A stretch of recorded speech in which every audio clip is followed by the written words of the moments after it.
नमस्कार, जय हिंद साथियों। स्वागत है आप सभी का केम क्लासेस 09 बाय मोहन में। साथियों, थंबनेल देख के आप लोगों ने समझ गया होगा कि आज ये सीडीपी का है ना, आपका सीडीपी जब क्लास 4 है, क्लास चौथा है, ये ऑनलाइन क्लास है ना। 3 क्लास हम ऑलरेडी कर चुके हैं है ना। पिछले क्लासेस में हमने मनोविज्ञान के बारे में बताया था। पिछला क्लास में हमने मनोविज्ञान को बताया था। मनोविज्ञान जो आया कहाँ से है, वो है दर्शन शास्त्र से आया है ना। दर्शन शास्त्र से ये जानकारी दिया हुआ था। और ये जो मनोविज्ञान शब्द है या जो भाषा है वो कहाँ से आया है, वो ग्रीक भाषा है या यूनानी भाषा है, ऐसे करके हमने जानकारी दिया है। इसके बाद इसके प्रारंभ को पढ़ा है हमने। तो प्रारंभ इसका माना जाता है 350 ईसा पूर्व से, है ना। और इसको जो प्रारंभ करने वाले हैं वो कौन है, वो है अरस्तु, है ना, अरस्तु। फिर है इसके बाद हमने पढ़ा है कि ये स्वतंत्र विषय के रूप में कब पढ़ा गया। तो स्वतंत्र विषय के रूप में ये 1880 में पढ़ा गया। और इसके देने वाले कौन हैं, तो विलियम वुंट जो हैं, इनको स्वतंत्र विषय के रूप में पढ़ाने लगे। फिर वही बात करते हैं आपके भारत में, यानी कि हमारे भारत में ये स्वतंत्र विषय के रूप में या हमारे भारत में कब चालू हुआ। तो ये हुआ 1915 से 1916 में। और इनको लेकर आने वाले कौन थे, या इनको पढ़ाने वाले, इनको इसके विभाग का जो गठन करने वाले कौन थे, तो ये किए थे एन सेनगुप्ता ने, एन सेनगुप्ता ने किए थे। और ये कहाँ किए थे, तो ये किए थे कलकत्ता विश्वविद्यालय, है ना। कलकत्ता विश्वविद्यालय में अलग से एक मनोविज्ञान विभाग का गठन किए थे, मनोविज्ञान विभाग का गठन किए थे। इसके बाद हमने देखा था कि मनोविज्ञान को, इस मनोविज्ञान को, है ना, 2 भागों में तोड़ दिए थे। 2 भागों में मतलब आगे चलते चलते विकास होता है। तो पहला भाग जो बनता है वो है शिक्षा मनोविज्ञान। क्या बनता है, पहला भाग जो है शिक्षा मनोविज्ञान बनता है। और दूसरा जो बनता है वो बनता है आपका बाल मनोविज्ञान। क्या बनेगा, बाल मनोविज्ञान। ये हमने जानकारी पहले कल की क्लास में देख लिया है ना। सरसरी तौर में आप लोगों को बता रहा हूँ, ये देख लिया है। इसमें प्रारंभ देखे थे 1900, फिर उसके बाद इसका जो भारत में आगमन हुआ था ये 1930 में, बाल शिक्षा मनोविज्ञान का, और बाल मनोविज्ञान का 1930 में। तो भारत में लेकर जो आए थे 1930 में, वो कौन लेके आए थे, वो लेके आए थे आपके जो गीजू भाई बाधेका, है ना, शिक्षा मनोविज्ञान को। और इसको कौन लेके आए थे, तो इसको लेके आए थे केदारनाथ चंद्रसेन, केसी चंद्रसेन, है ना, केसी सेन करके बोला जाता है। ये हमने कल देखा था। और कुछ जो संप्रदाय बचा हुआ था उसको भी देखा था। आज हम शुरुआत करने वाले हैं आपका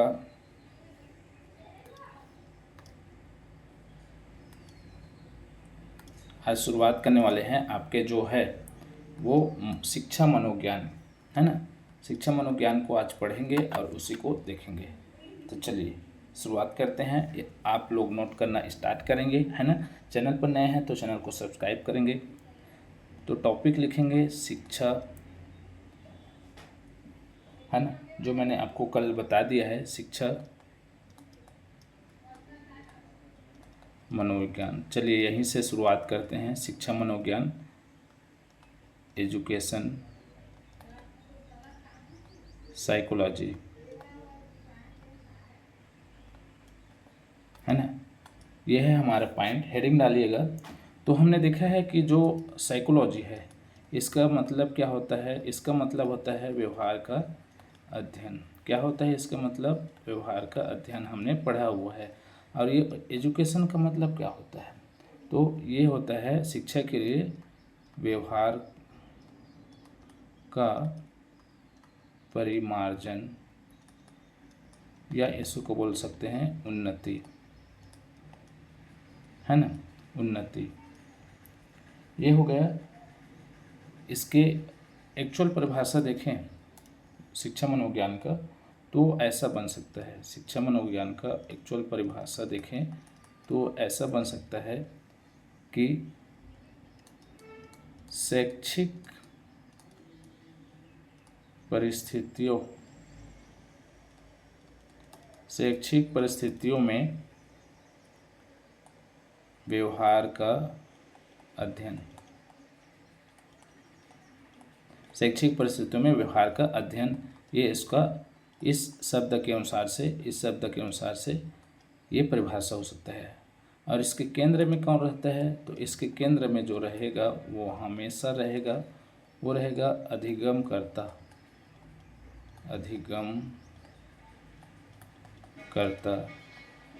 या बालक या छात्र भी बोलता है ना। ये इसके केंद्र में रहता है, सेंटर में रहता है ना। इसके बाद हम आगे बढ़ेंगे, है ना। आप लोग इसको समझ रहे होंगे, नोट कर रहे होंगे, है ना, मैं उम्मीद करता हूँ। शिक्षा या जो है आपका एजुकेशन, है ना। तो ये जो शिक्षा शब्द है हिंदी में देखें, आपको शिक्षा शब्द है ना, शिक्षा शब्द संस्कृत के शिक्ष धातु से बना है, संस्कृत के शिक्ष धातु प्लस अप्रत्यय से बना है ना।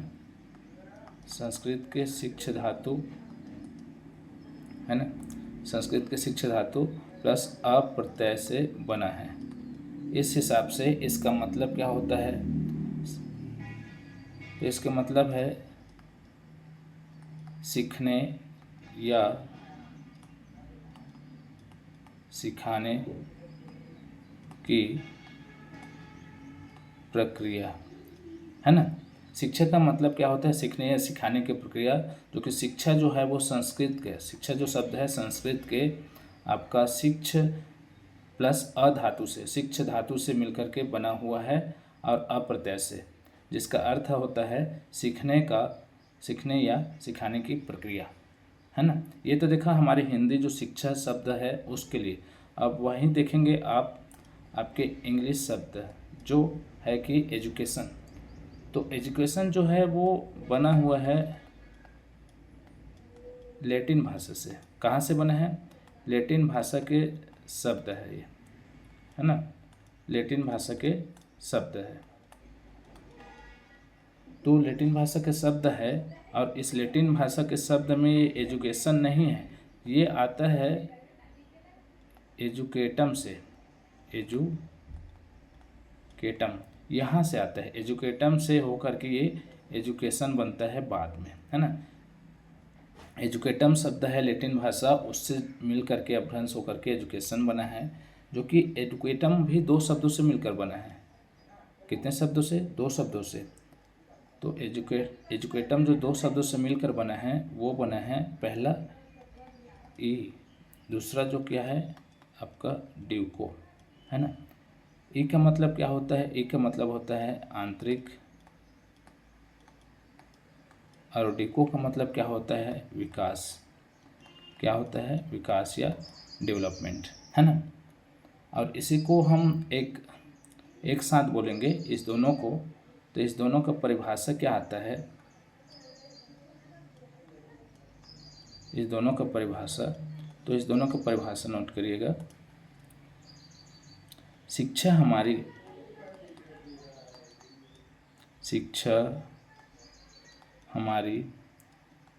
आंतरिक क्षमताओं का विकास करती है ना। शिक्षा हमारी आंतरिक क्षमताओं का विकास करती है, ये है इसका शिक्षा का परिभाषा। हिंदी और इंग्लिश दोनों में देख लिए हम, है ना, एक्चुअल मीनिंग। अब देखेंगे एक्चुअल में जो इसका परिभाषा क्या बनता है, जो साइकोलॉजिस्ट हैं, जो एजुकेशनिस्ट है उनके अनुसार से। तो हेडिंग डालिएगा यहाँ परिभाषा या डेफिनेशन, है ना। फिर पहला नंबर पॉइंट में डाल करके लिखेंगे आपका आदि शंकराचार्य। पहला नंबर पॉइंट में लिखेंगे आदि शंकराचार्य, है ना। इनके परिभाषा, इनके द्वारा परिभाषा क्या दिया गया है, तो इनके द्वारा जो परिभाषा दिया गया है वो है शिक्षा वह है जो अज्ञानता से, शिक्षा वह है जो अज्ञानता से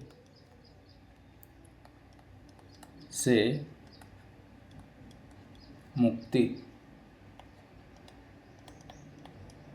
दिलाती है। शिक्षा क्या है? शिक्षा वह है जो अज्ञानता से मुक्ति दिलाती है। ये किन्होंने बोला है? ये बोला है आदि शंकराचार्य ने बोला है।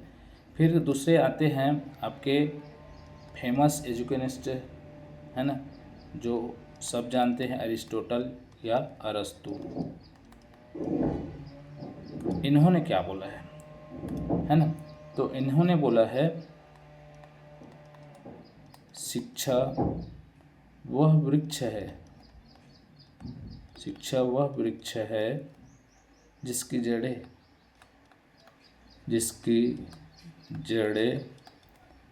कड़वी व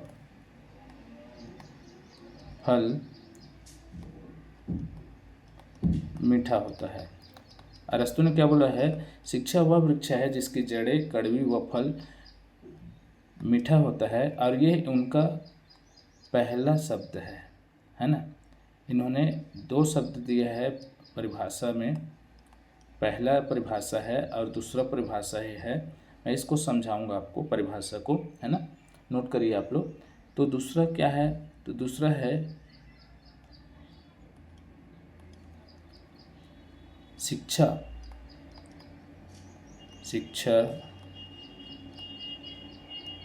स्वस्थ शरीर में, शिक्षा स्वस्थ शरीर में स्वस्थ मस्तिष्क का निर्माण करती है। क्या हुआ परिभाषा? शिक्षा स्वस्थ शरीर में स्वस्थ मस्तिष्क का निर्माण करती है। ये किन्होंने बोला है? ये बोला है अरस्तु ने। तो पहला परिभाषा देखते हैं। शिक्षा वह वृक्ष है, शिक्षा वह वृक्ष है जिसकी जड़ें कड़वी है और फल क्या है? मीठा है, ऐसा बोला है अरस्तु ने। अर्थात क्या है? आज की उदाहरण देखें तो आप लोग देखिए, आप लोग अभी शिक्षक भर्ती के लिए पढ़ाई कर रहे हैं और ये पढ़ाई कैसे होता है? आपको सुबह उठना है जल्दी, है ना, आपको साइकिल चला के, गाड़ी चला के आना है, फिर क्लास लेना है, फिर उसको नोट भी करना है और धूप में भी आना है। ऐसे करके ये शिक्षा जो पाने की जो प्रक्रिया है वो कड़वी लग रही है। आप लोगों को हताश लगता होगा, नहीं पढ़ने का मन लगता होगा, ये कड़वी जड़ें है। लेकिन इसी शिक्षक भर्ती की जो तैयारी कर रहे हैं और इसमें आपका सिलेक्शन हो जाता है तो ये इसका फल जो मिलेगा वो आपको कैसे मिलेगा? मीठा मिलेगा, है ना। कैसे मिलेगा? मीठा मिलेगा। आपको पद प्रतिष्ठा, मान सम्मान, रुपया पैसा सब मिलेगा, है ना, चलिए मिलेगा। इसी के लिए आप लोग पढ़ने आए हैं, है ना। ये रहा इसके पहले परिभाषा का मतलब। और दूसरी परिभाषा है शिक्षा स्वस्थ शरीर में स्वस्थ मस्तिष्क का निर्माण करती है। तो स्वस्थ शरीर कहने का मतलब ये है कि जिस आदमी में शिक्षा रहेगा वो अपने शरीर को स्वस्थ रखेगा, और स्वस्थ रहेगा तो उसके दिमाग में अच्छे प्रकार के विचार आएंगे, अच्छे तरीके से वो अपने आप को गढ़ने के, अपने कौशल को विकास करने के सोचेगा और निर्माण करेगा। तो ये उसका दूसरे का परिभाषा है। वही आदि शंकराचार्य जी का जो परिभाषा है कि शिक्षा वह है जो अज्ञानता से मुक्ति में दिलाती है ना, अज्ञानता से मुक्ति दिलाती है। आज यदि आप पढ़ाई नहीं कर रहे होते तो आज अभी आप कुछ काम कर रहे होते, है ना, कुछ काम कर रहे होते अपने घर में अपने माता पिता के साथ, है ना, माता पिता के साथ। क्या आपको आज यहाँ जो क्लास चल रहा है उसके बारे में जानकारी होता? क्या आपको ज्ञान मिलता है इसका कि यहाँ ऐसे ऐसे होता है, वाइट बोर्ड से पढ़ाया जाता है, यहाँ इतने संख्या में पढ़ाई होता है, इसमें इतना पद प्रतिष्ठा मान सम्मान मिलता है शिक्षक भर्ती तैयारी करके और नौकरी लगने के बाद। तो ये है इसका अर्थ, भावार्थ, है ना। अब अगला देखेंगे। अगला आपके है जो प्लेटो, अगला जो है आपके प्लेटो, है ना। प्लेटो जो होते हैं एक अपना बुक लिखते हैं। बुक का नाम क्या है? तो बुक का नाम है आपका रिपब्लिक, है ना। आप इतिहास पढ़ेंगे तो आपको जानकारी होगा कि प्लेटो कौन है और क्या किए हैं, है ना। रिपब्लिक ये उनका बुक का नाम है ना। और इसी बुक में इन्होंने अपना परिभाषा दिया है कि परिभाषा है, नोट करिएगा, शारीरिक मानसिक एवं बौद्धिक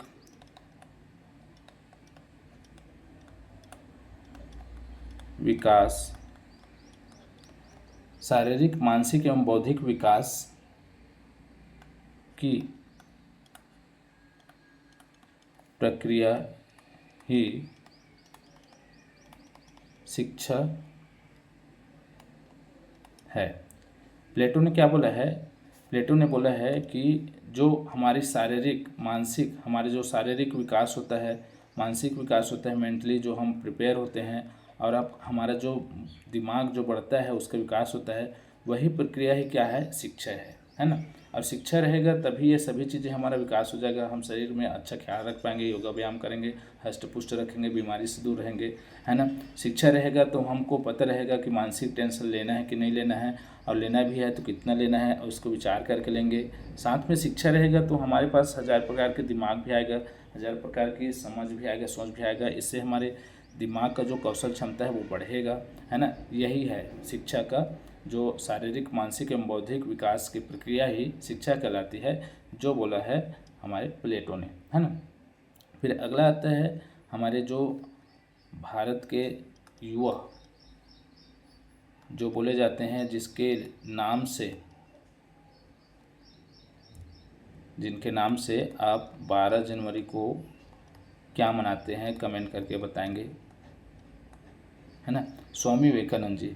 तो स्वामी विवेकानंद जी क्या बोलते हैं? तो स्वामी विवेकानंद जी का कथन है कि शिक्षा मनुष्य के अंतर्निहित क्षमताओं का, शिक्षा मनुष्य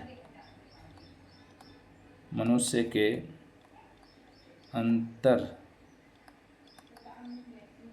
अंतर्निहित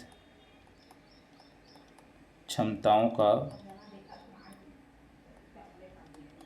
विकास करती है ना। स्वामी विवेकानंद जी क्या बोलते हैं? शिक्षा जो है मनुष्य की अंतर्निहित क्षमताओं का क्या बोलती है? विकास करती है। ये स्वामी विवेकानंद जी बोलते हैं। कैसे? यदि शिक्षा होगा तो मनुष्य के जो अंदर जो शक्तियाँ होती हैं वो खुद म खुद शिक्षा के बाद बाहर आ जाती है, और वो क्षमता क्या होता है उसका विकास हो जाता है, डेवलपमेंट हो जाता है करके एजुकेशन से, है ना। स्वामी विवेकानंद जी को जानते हैं आप लोग। अगला पॉइंट देखते हैं आपके भारत के चहेते और सबसे महान बोला जाए भारत में तो गांधी जी, है ना। गांधी जी, तो गांधी जी क्या बोलते हैं? गांधी जी बोलते हैं कि मनुष्य के शरीर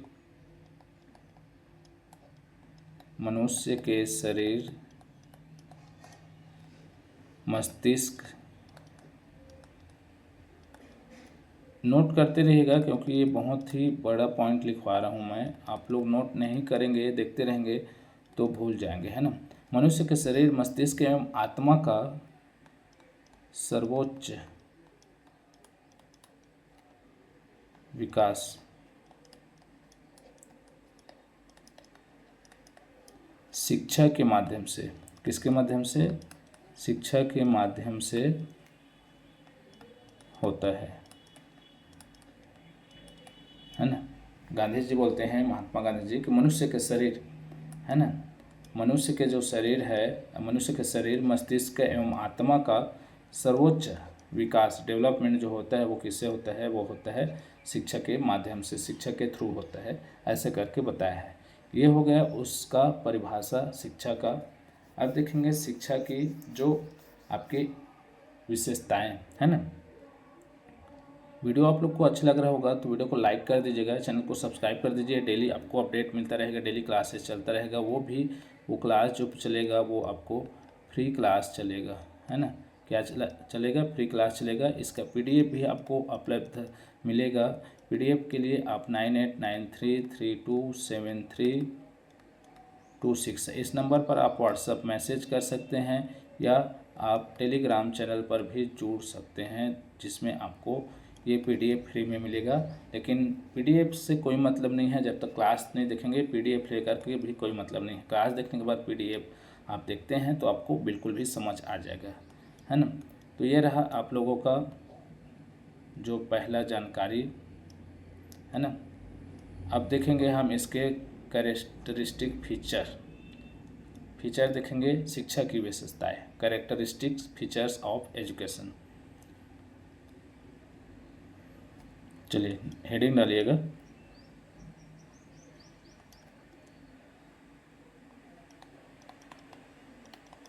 शिक्षा की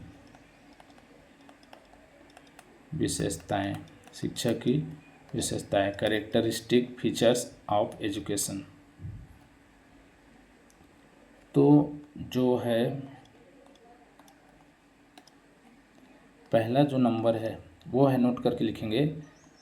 शिक्षा जो होती है वो जीवन पर्यंत चलने वाली प्रक्रिया है। शिक्षा क्या है? शिक्षा जो है जीवन पर्यंत चलने वाली प्रक्रिया है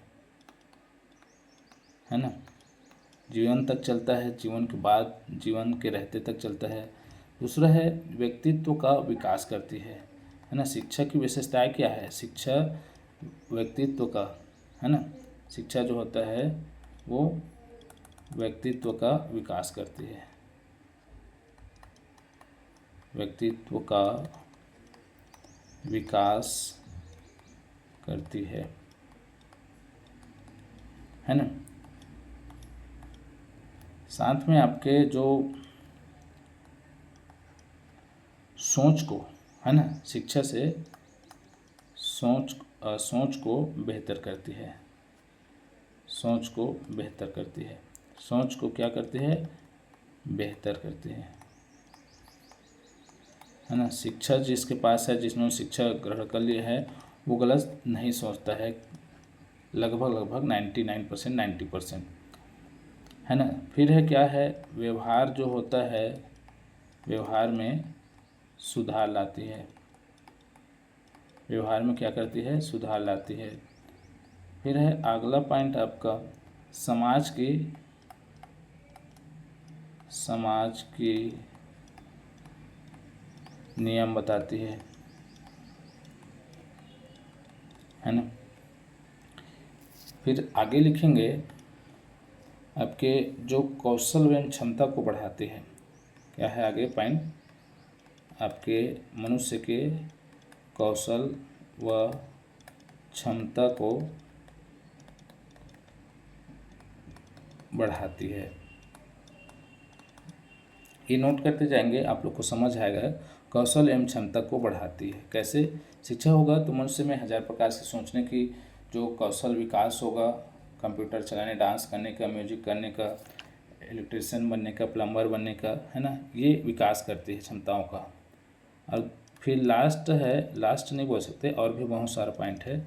सही गलत का अंतर बताती है, और बहुत सारा पॉइंट है, बहुत सारा आप पॉइंट इसमें लिख सकते हैं, है ना। ये पॉइंट कुछ है जो आपकी विशेषताएं के रूप में मैंने इसमें पाया है। आप बहुत सारा चीज़ इसमें लिख सकते हैं, है ना। चलिए अगला पॉइंट देखेंगे जो है शिक्षा के प्रकार।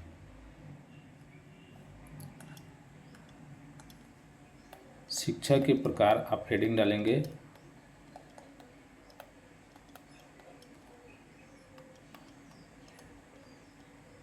टाइप्स ऑफ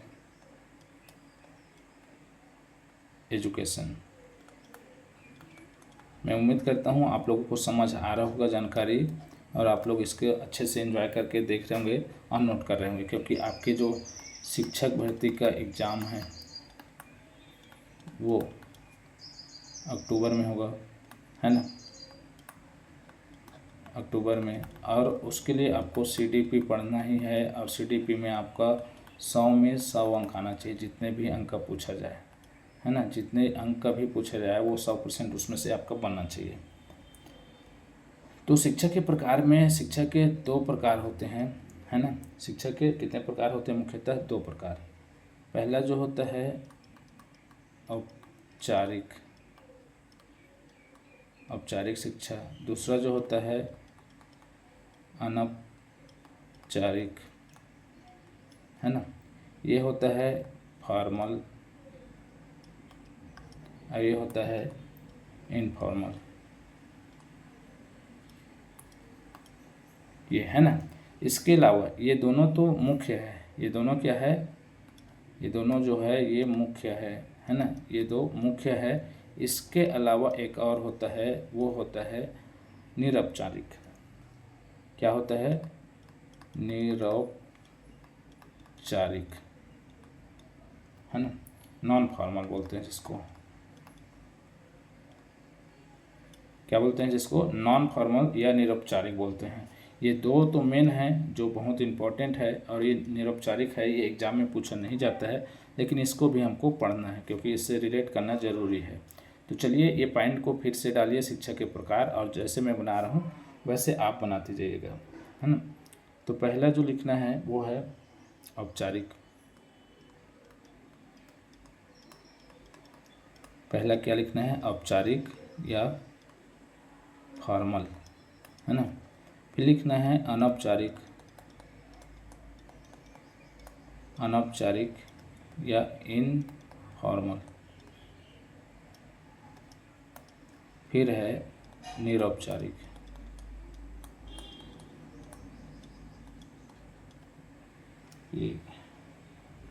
ये क्या होगा? नॉन फॉर्मल, है ना। और इसको आप ऐसे एक लाइन खींच के बॉक्स बनाएंगे, है ना, और यहाँ से भी एक लाइन खींच देंगे।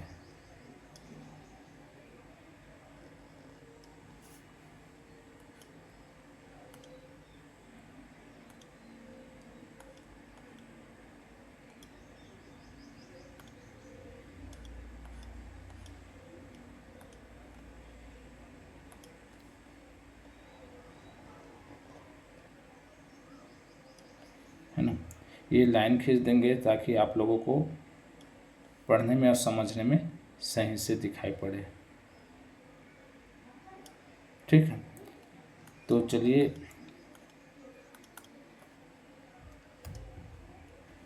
औपचारिक में लिखेंगे। ये जो औपचारिक होती है, और ये हम शिक्षा के बारे में पढ़ रहे हैं, तो औपचारिक जो शिक्षा होती है वो होती है आयु के अनुसार, आयु के अनुसार होता है ना, आयु के अनुसार होता है। और ये कहाँ मिलता है? ये आपको स्कूल में मिलता है ना। कहाँ मिलता है? ये आपको स्कूल में मिलता है।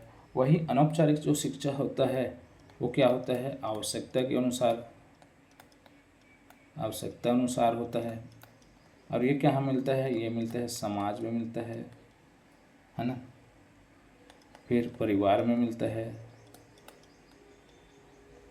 ना। और वही बात करें आपके जो निरौपचारिक शिक्षा होता है, यह आपके जो डिमांड है, नीड है ना, आपके जो मांग है, मांग के आधार पर, ये नोट करते जाइएगा, बहुत ही इम्पोर्टेंट है, ये एग्ज़ाम में पूछा हुआ चीज़ है जो आपको मैं पढ़ा रहा हूँ, है ना। मांग के आधार पर। और ये जो मिलता है निरौपचारिक शिक्षा कहाँ पर मिलता है?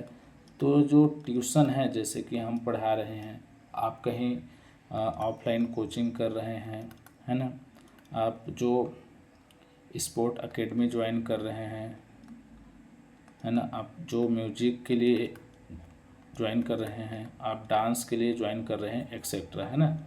यहाँ आपको ये निरौपचारिक जो शिक्षा है वो मिलता है।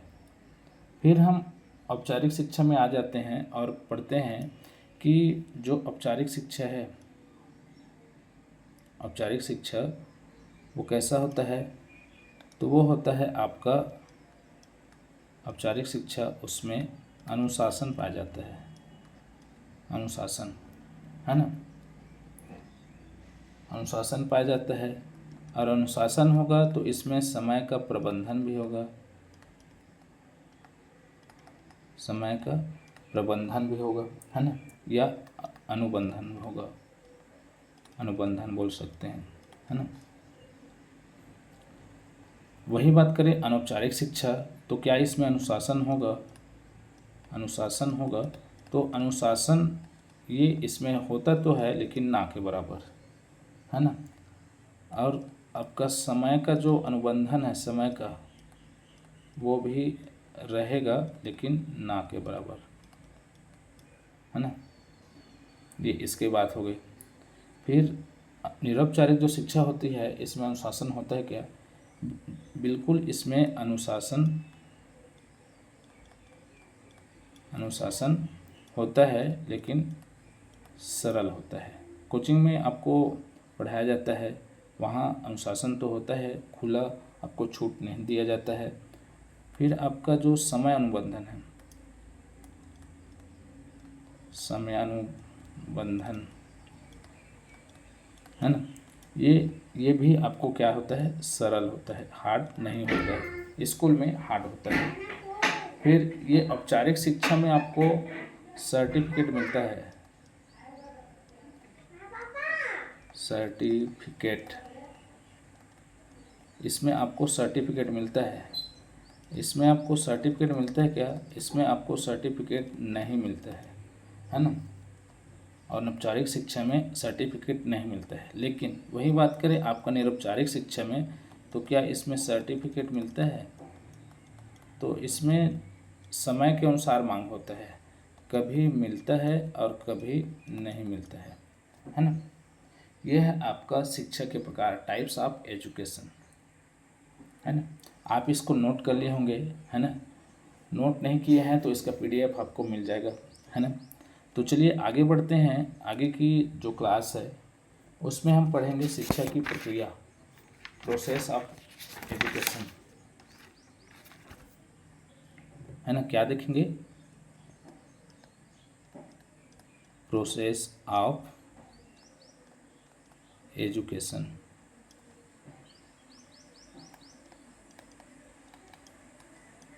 शिक्षा की प्रक्रिया। तो शिक्षा की प्रक्रिया क्या होती है, तो शिक्षा को जो प्रक्रिया होती है इसको नोट करके लिखेंगे आप, है ना। शिक्षा टू डायमेंशन होता है और 3 डायमेंशन होता है। शिक्षा द्विध्रुवी होता है, द्विध्रुवी, और होता है शिक्षा त्रिध्रुवी। क्या होता है, 2 डायमेंशनल एंड 3 डायमेंशनल। ये आपके शिक्षा की जो है ये आपकी प्रकृति होता है ना। इसमें आपको बहुत सारा चीज़ जो है वो पॉइंट के रूप में देखना रहता है, जो कि है सही भी है और गलत भी है, ऐसा इसमें कभी कभी कंफ्यूजन होता है। तो चलिए इस सही गलत को हम सही और गलत को गलत बताते हैं। तो शिक्षा द्विध्रुवी कैसे है, तो शिक्षा द्विध्रुवी जो होता है वो बोला है वो जॉन एडम ने, ये जॉन एडम के हिसाब से है ना द्विध्रुवी। तो पहला जो होता है इसमें शिक्षक होते हैं, चलो ऐसे लिख लेते हैं, इसको थोड़ा अच्छा लगेगा,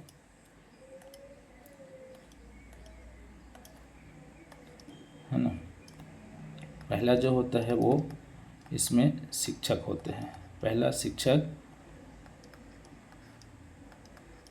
दूसरा जो होते हैं वो इसमें क्या होते हैं, छात्र, दूसरा छात्र होते हैं। शिक्षा द्विध्रुवी है, एक तो शिक्षक होंगे और दूसरा छात्र होंगे। ये किन्होंने बोला है, ये बोला है जॉन एडम ने बोला है। फिर शिक्षा त्रिध्रुवी होता है, ये किन्होंने बोला है, तो शिक्षा जो त्रिध्रुवी है ये बोला है जॉन डीवी ने। किन्होंने बोला है, जॉन डीवी, है ना। ये त्रिध्रुवी होता है। कैसे त्रिध्रुवी होता है, चलिए इसको भी देखते हैं। तो पहला तो होगा इसमें भी वही शिक्षक, क्या होगा, शिक्षक। दूसरा होगा छात्र, है ना। लेकिन तीसरा इसमें जो पॉइंट आ गया वो क्या आ गया, अब पाठ्यक्रम, है ना। पहले जो होता था, पहले जो होता था यहाँ जॉन डेवी शिक्षा द्विध्रुवी है, इसमें जो होता था शिक्षक और छात्र होते थे और इनको पता नहीं होता था कि क्या पढ़ना है, कैसे पढ़ना है, कितना पाठ्यक्रम रहेगा, जो भी है सरल तरीके से चलता रहता था, सरल भी होता था और हार्ड भी होता था। लेकिन जब से शिक्षा त्रिध्रुवी हुआ है जॉन डेवी के अनुसार से, तो इसमें साफ साफ स्पष्टता पता चल गई है, स्पष्टता हो गई है कि शिक्षक ये पाठ्यक्रम के अनुसार से बच्चों को पढ़ाएंगे और ये पाठ्यक्रम जो है बच्चों को रुचिपूर्ण भी होना चाहिए और इसमें पहले से जानकारी मिल जाता है, पहले से जानकारी मिल जाता है ना, कि पाठ्यक्रम में पढ़ना क्या है, तो बच्चे को पहले से प्रिपेयर कर सकते हैं और बच्चों को अच्छे से समझा सकते हैं उदाहरण दे दे करके। यहाँ भी समझाते हैं लेकिन यहाँ थोड़ा सा आसान हो जाता है क्योंकि पाठ्यक्रम हमारे हाथ में है ना।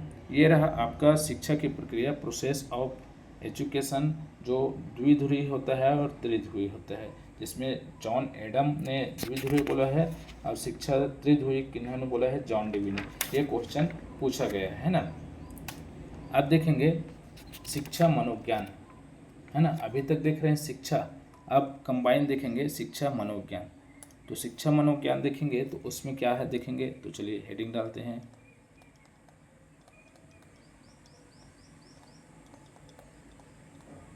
शिक्षा मनोविज्ञान, एजुकेशन साइकोलॉजी, है ना।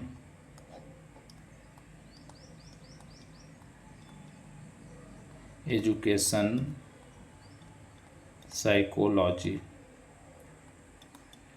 एजुकेशन साइकोलॉजी, है ना। अब इस एजुकेशन साइकोलॉजी का हम क्या देखेंगे, इतिहास देखेंगे और इस इतिहास में हम जो कुछ वैज्ञानिक हुए हैं, कुछ जो एजुकेशनलिस्ट हुए हैं, साइकोलॉजिस्ट हुए हैं, उनके कथन को पढ़ेंगे, है ना। तो क्या बोले हैं, तो इतिहास कहाँ से आया है, तो इनमें दो देखते हैं। एक तो देखते हैं आपका कॉल्सनिक, इनका जो कथन है, इनका जो इतिहास है, इनके बताने का इतिहास, ये काफ़ी पुराना है और काफ़ी अच्छा भी है, सटीक। तो ये बोलते हैं कि शिक्षा मनोविज्ञान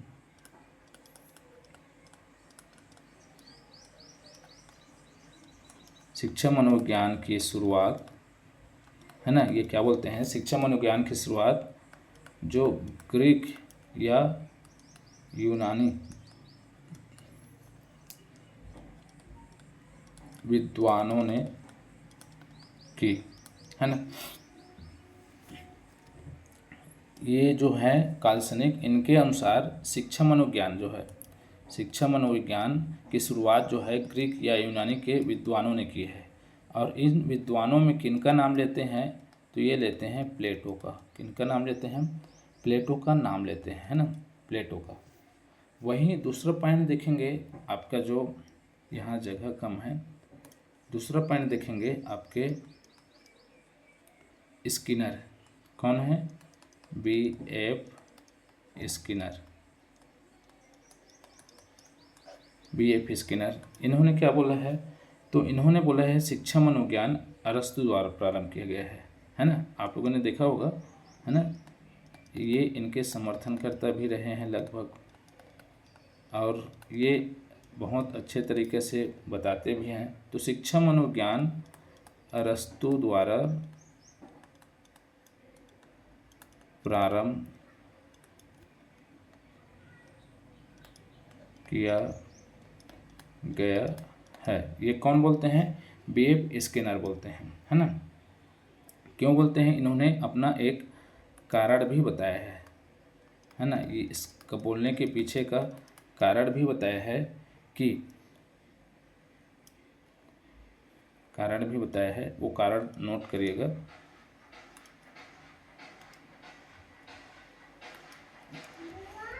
अरस्तु की शिक्षा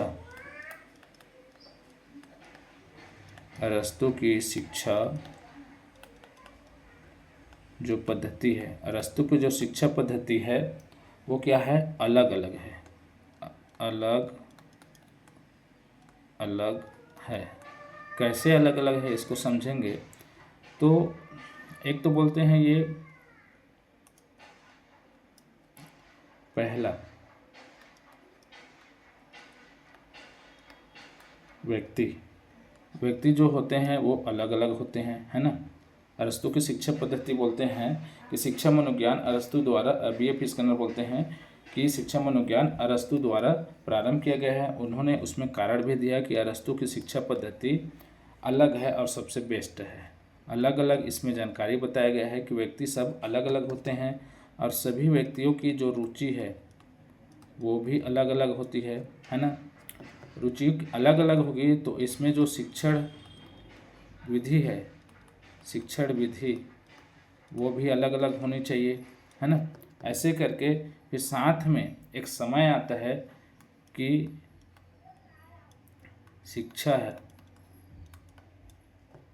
शिक्षा जो है वो स्वतंत्र होना चाहिए, ऐसा करके बोलते हैं, ये वो कारण देते हैं। और ऐसा होता भी है हमारे यहाँ, पहले वैदिक काल में ऐसा हुआ था और अभी ये हाल फिलहाल में कुछ समय पहले ये बंद हो गया था। कुछ को पढ़ने का अधिकार नहीं था, जैसे सुने हैं हमने BR अम्बेडकर, है ना, ज्योतिबा फुले, है ना, ज्योतिबा फुले, इनको पढ़ने का अधिकार नहीं दिया गया था, शिक्षा का अधिकार। ये बाहर खिड़की से पढ़ते थे, इनको पानी पीने का अधिकार नहीं था। लेकिन आज ये शिक्षा का जो है वो स्वतंत्रता हो गया है। ये स्किनर ने बोला है कि अरस्तु का शिक्षा पद्धति इसी के लिए फेमस है और ये सबसे बेस्ट है, और शिक्षा मनोविज्ञान अरस्तु ने लाया है, ऐसे करके बोलते हैं, है ना। ये शिक्षा मनोविज्ञान का इतिहास देख लिए हम, है ना। लेकिन अब देखेंगे कुछ प्रमुख शिक्षा मनोवैज्ञानिक जिनके बारे में थोड़ा सा देखेंगे कि ये शिक्षा वैज्ञानिक क्यों कहे जाते हैं और क्या इसमें पॉइंट है। तो नोट करेंगे प्रमुख शिक्षा मनोवैज्ञानिक, प्रमुख शिक्षा मनोवैज्ञानिक, है ना। तो इसमें पहला नाम जो आता है वो नाम है आपका रूसो का। ये रूसो कौन है ना। तो रूसो, इनके द्वारा एक क्या होता है, बुक लिखा जाता है ना। रूसो जो है एक बुक लिखते हैं, है ना। क्या लिखते हैं, रूसो जो है एक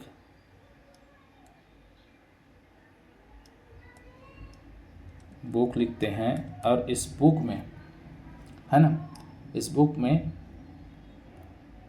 बुक का जो नाम है, क्या है बुक का नाम, एमाइल है। इस बुक में एक सिद्धांत देते हैं, सिद्धांत, है ना। और सिद्धांत क्या देते हैं, प्रकृतिवादी सिद्धांत। सिद्धांत क्या देते हैं, प्रकृतिवादी सिद्धांत,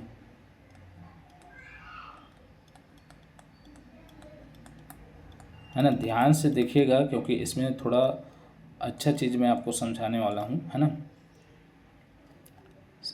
रूसो द्वारा एक बुक लिखा जाता है ना, बुक। और इस बुक का जो नाम क्या है, वो बुक का नाम है ये आपका एमाइल, है ना। बुक का नाम क्या है, एमाइल। और इस बुक एमाइल में ये सिद्धांत देते हैं, वो सिद्धांत क्या है, प्रकृतिवादी सिद्धांत, नेचुरलिस्टिक थ्योरी, है ना। क्या है, नेचुरलिस्टिक थ्योरी, है ना, नेचुरलिस्टिक थ्योरी है। और इस नेचुरलिस्टिक थ्योरी में जो इन्होंने बोला है वो बोला है कि व्यक्ति का विकास, लिखिएगा, व्यक्ति का विकास, है ना, व्यक्ति का विकास व्यक्ति एवं वातावरण के, है ना, क्या बोला है, व्यक्ति का विकास व्यक्ति एवं वातावरण के मध्य अंतरक्रिया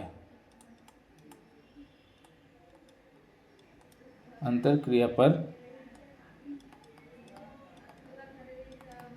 निर्भर करता है। क्या बोला है? तो बोला है कि व्यक्ति का जो विकास है ना, इस बुक में रूसो द्वारा एक बुक लिखा गया है जो उसका नाम है एमाइल, और इस बुक में सिद्धांत दिया गया कि प्रकृतिवादी सिद्धांत, नेचुरलिस्टिक थ्योरी, इसमें इन्होंने सिद्धांत में जो लिया है वो सिद्धांत है व्यक्ति का विकास जो है व्यक्ति एवं वातावरण के मध्य जो अंतर क्रिया होता है उस पर निर्भर करता है, ऐसे करके इन्होंने बोला है ना। ये शिक्षा के क्षेत्र में प्रमुख मनोविज्ञानी हैं। इसके बाद जो आते हैं वो आते हैं, हम पढ़ते हैं दूसरा आपके जॉन डीवी। कौन पढ़ते हैं? आपके जॉन डीवी। नोट करते रहिएगा साथियों, क्योंकि ये आपके एग्जाम के पॉइंट ऑफ व्यू से बहुत इंपॉर्टेंट है, और जो पूछा गया है, जो पूछे जाते हैं, जो फेमस है, उन्हीं को मैं आपको बता रहा हूँ। तो जॉन डीवी जो हैं ये 1890 शिकागो में, और ये शिकागो है कहाँ? ये शिकागो है अमेरिका में, है ना। 1890 में शिकागो में अमेरिका में जॉन डीवी ने एक प्रयोग किया, है ना, प्रयोग किया। और प्रयोग किस पर करते हैं? तो प्रयोग करते हैं ये स्कूल के बच्चों पर,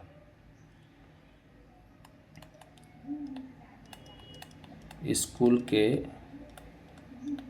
बच्चों पर, है ना। और ये प्रयोग कर करके स्कूल के बच्चों पर जो करते हैं वो कार्य क्या है? वो कार्य है शैक्षिक विकास, है ना। शैक्षिक विकास जो होता है, शैक्षिक विकास, उसका ये क्या करते हैं? अध्ययन करते हैं। शैक्षिक विकास का क्या करते हैं? अध्ययन करते हैं। कौन? जॉन डीवी 1890 में शिकागो अमेरिका में एक प्रयोग करते हैं, और प्रयोग में स्कूल के बच्चों पर शैक्षिक विकास का अध्ययन करते हैं, है ना। और ये बोलते हैं, एक कथन भी देते हैं कि स्कूल एक लघु समाज होता है। स्कूल एक लघु समाज का रूप है या लघु समाज होता है, ये है ना। इसके बाद अगला जो वैज्ञानिक आते हैं वो आते हैं आपके थॉर्नडाइक। अच्छा, मैं एक चीज़ बताना भूल गया आपको, ये जो रूसो हैं, रूसो, इसको शिक्षा मनोविज्ञान आंदोलन के सूत्रधार भी बोला जाता है। शिक्षा मनोविज्ञान आंदोलन के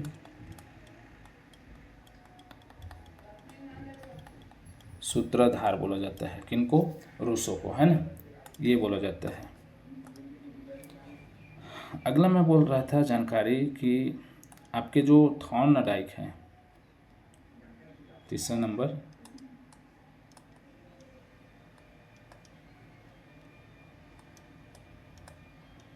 थॉर्नडाइक, है ना। थॉर्नडाइक ये आते हैं और इन्होंने भी एक बुक लिखा, है ना।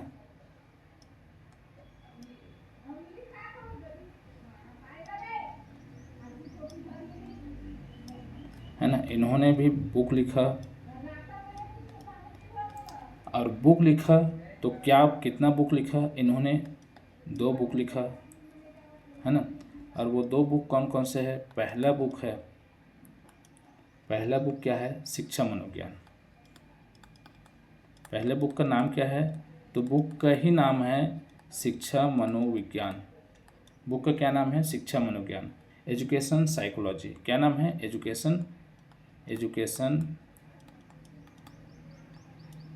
एजुकेशनल साइकोलॉजी, बुक का ही नाम है ना। फिर इन्होंने दूसरा बुक भी लिखा है। दूसरा बुक जो लिखा है वो पशु मनोविज्ञान लिखा है। क्या लिखे हैं? पशु मनोविज्ञान,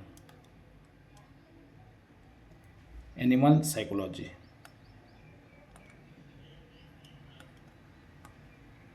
क्या लिखे हैं, एनिमल साइकोलॉजी। और जो थॉर्नडाइक थे ये मानते थे कि मनुष्य के साथ साथ पशुओं के भी मनोविज्ञान जो है बहुत ज़रूरी है और पशुओं का भी स्टडी करना अनिवार्य है।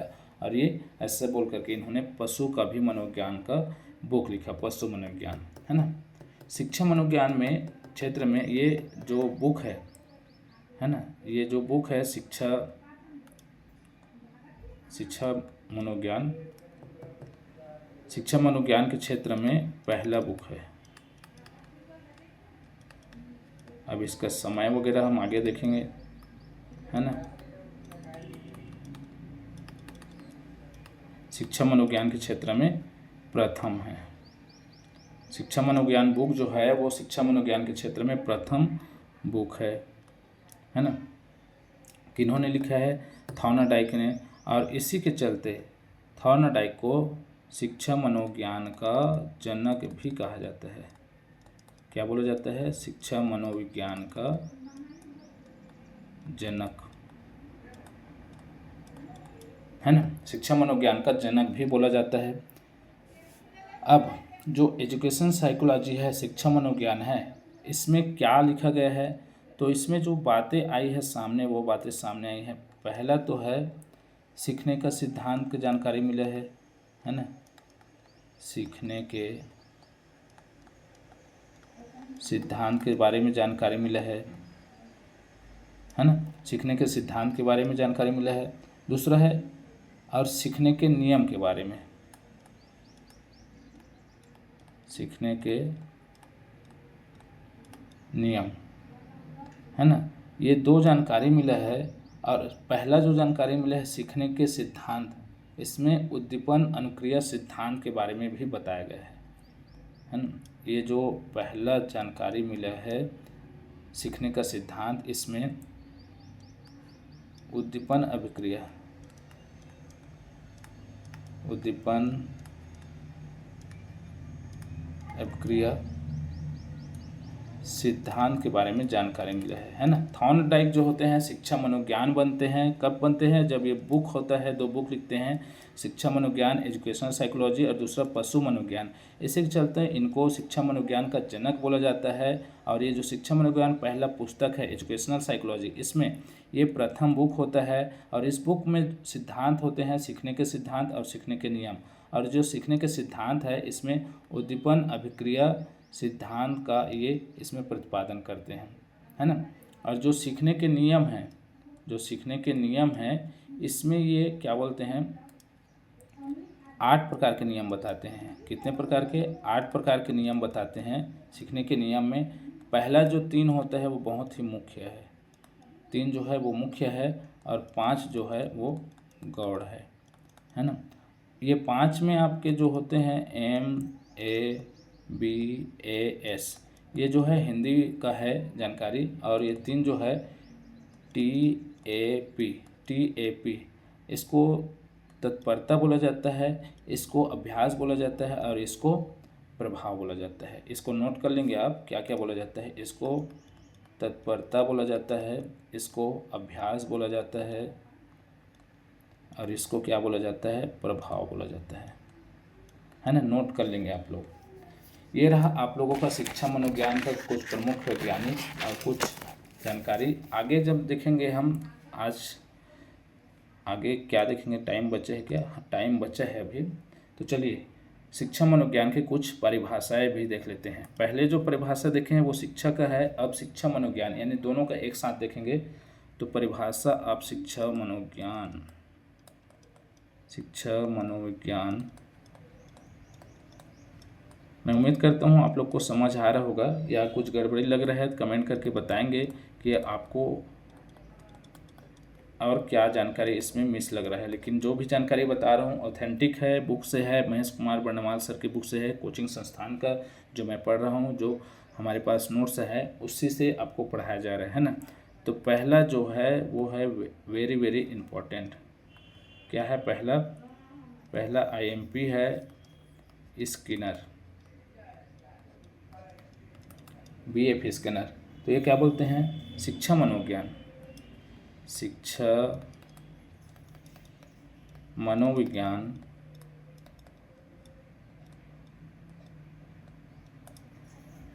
शिक्षा मनोविज्ञान मनोविज्ञान की वह शाखा है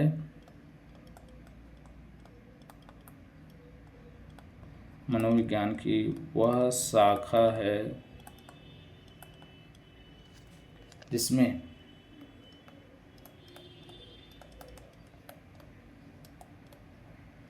सीखने सिखाने की या शिक्षण अधिगम की प्रक्रिया का अध्ययन किया जाता है। क्या किया जाता है? अध्ययन किया जाता है। शिक्षा मनोविज्ञान वह मनोविज्ञान की वह शाखा है जिसमें सीखने सिखाने की या शिक्षण अधिगम की प्रक्रिया का अध्ययन किया जाता है ना, अध्ययन किया जाता है। तो इसमें एक क्वेश्चन बनता है, नोट करेंगे, ये बहुत इम्पोर्टेंट है। सीखना क्या कला है ना, और सिखाना क्या विज्ञान है? ये क्वेश्चन बनता है और बहुत ही इम्पोर्टेंट है। तो इसका जो सॉल्यूशन है वो है सीखना जो है वो कला नहीं है। सीखना जो है वो कला नहीं है ना।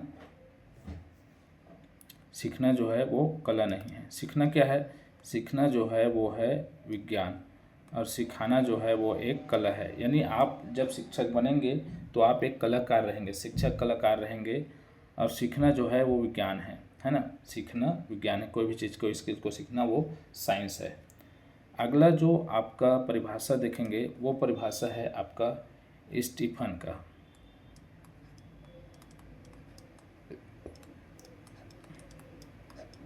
किनका? स्टीफन का। तो ये क्या बोलते हैं, जो स्टीफन है ये बोलते हैं शिक्षा मनोविज्ञान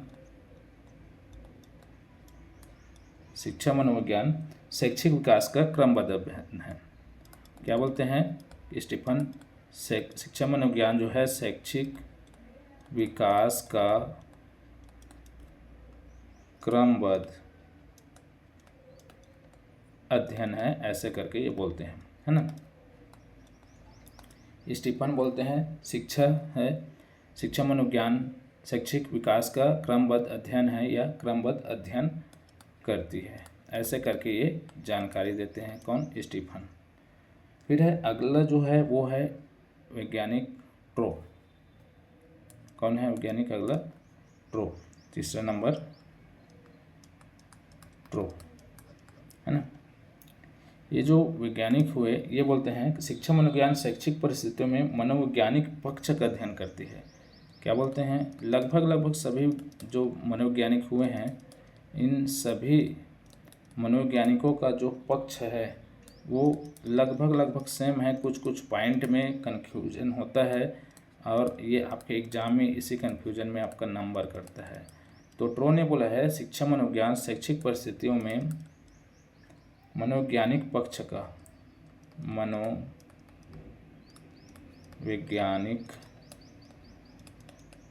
का अध्ययन करती है। ये किन्होंने बोला है? ट्रो ने बोला है ना।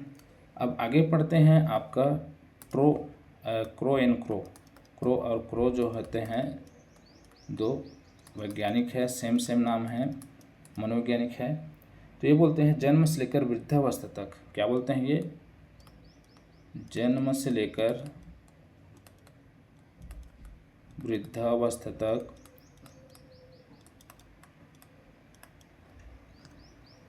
जो शैक्षिक परिस्थिति होते हैं, शैक्षिक परिस्थिति होती है ना, जन्म से लेकर वृद्धावस्था तक शैक्षिक परिस्थितियों में व्यवहार का अध्ययन करना है। व्यवहार का अध्ययन करना है। कौन बोलते हैं? क्रो नाम के दो जो वैज्ञानिक हुए हैं वो बोलते हैं, है ना। तो चलिए वीडियो यहीं तक था। वीडियो अच्छा लगा तो लाइक कर दीजिए, चैनल को सब्सक्राइब कर दीजिए। मिलते हैं अगले अपडेट के साथ, है ना। और कुछ भी कमी रहता है, कुछ भी जानकारी है तो आपको कमेंट करके ज़रूर बताएंगे, क्योंकि ये जो जानकारी है जितना भी बताया हूँ ये पूरा ऑथेंटिक है। और आपकी जो क्लासेस है ना, आपकी जो क्लासेस है वो आज क्लास नंबर 4 हुआ है CDP का, है ना। CDP का क्लास 4 हो गया है। और बाकी जो क्लासेस है मैथ्स का वो भी चल रहा है, आज तीसरा क्लास होगा, है ना। इतिहास का जो है उसका आज दूसरा क्लास होगा। ऐसे करके हम डेली आपका क्लास अपडेट कर रहे हैं। लाइव इसलिए नहीं आ पा रहे हैं क्योंकि नेटवर्क का इशू है, बहुत प्रॉब्लम है हमारे एरिया में, इस वजह से आपको लाइव अभी नहीं पढ़ा पा रहे हैं। जैसे ही लाइव अपडेट होगा लाइव पूरा क्लासेस चलती रहेगी, है ना। मिलते हैं अगले वीडियो में। देखने के लिए हमारे चैनल को सब्सक्राइब कर लीजिए। वीडियो अच्छा लगा है तो लाइक ज़रूर कर दीजिए, है ना। और चैनल को सब्सक्राइब करके रखिए। जय हिंद, जय भारत, जय छत्तीसगढ़।